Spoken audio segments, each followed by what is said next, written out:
रहस्यमय हवेली का सच।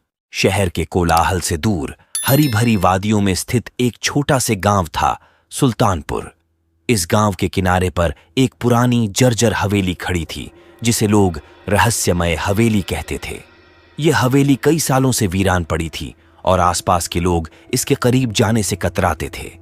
कहा जाता था कि हवेली में एक भयानक भूत का बसेरा है, जो रात के अंधेरे में प्रकट होता है। एक दिन शहर से एक परिवार गांव में रहने आया।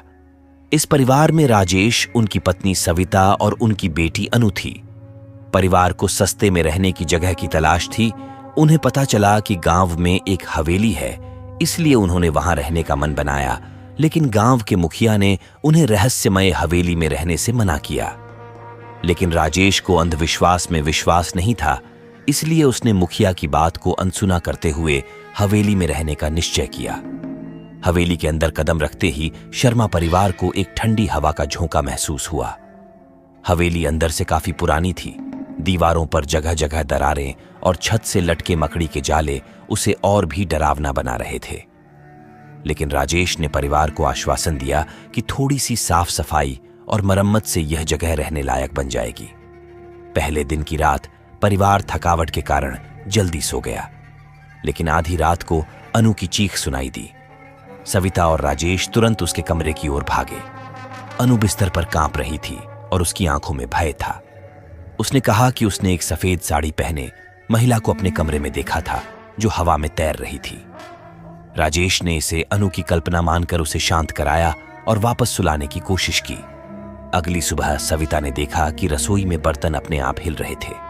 पहले तो उसने सोचा कि यह हवा के कारण हो सकता है, लेकिन बर्तन इतनी जोर से हिल रहे थे कि यह हवा का काम नहीं हो सकता था। सविता ने राजेश को यह बात बताई, लेकिन राजेश ने फिर से इसे नजरअंदाज कर दिया। अगले कुछ दिनों में हवेली में अजीब घटनाएं बढ़ती गईं। दरवाजे अपने आप बंद हो जाते, दीवारों पर अनजाने चेहरे उभरने लगते और रात में अजीब आवाजें सुनाई देने लगीं। अब राजेश भी परेशान हो गया था।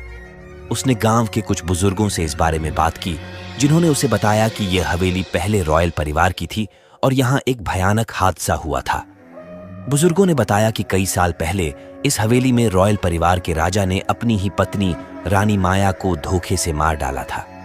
राजा को शक था कि रानी का किसी और के साथ संबंध था, जबकि यह सिर्फ राजा की एक गलतफहमी थी।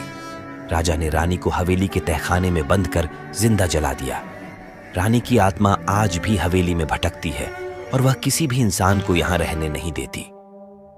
यह सुनकर राजेश को समझ में आया कि अनु और सविता जो देख रहे थे वह कोई भ्रम नहीं था। वह अब इस समस्या का समाधान ढूंढने की सोच रहा था। एक रात राजेश ने हिम्मत करके रानी माया की आत्मा से बात करने की कोशिश की। उसने एक पुरानी किताब से आत्माओं को बुलाने की विधि पढ़ी और उसे आजमाया। अचानक हवा का तेज झोंका आया और कमरे का तापमान गिर गया।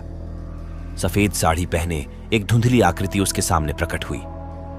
रानी माया की आत्मा ने क्रोधित स्वर में कहा, तुम लोग यहां से चले जाओ, वरना अंजाम बुरा होगा।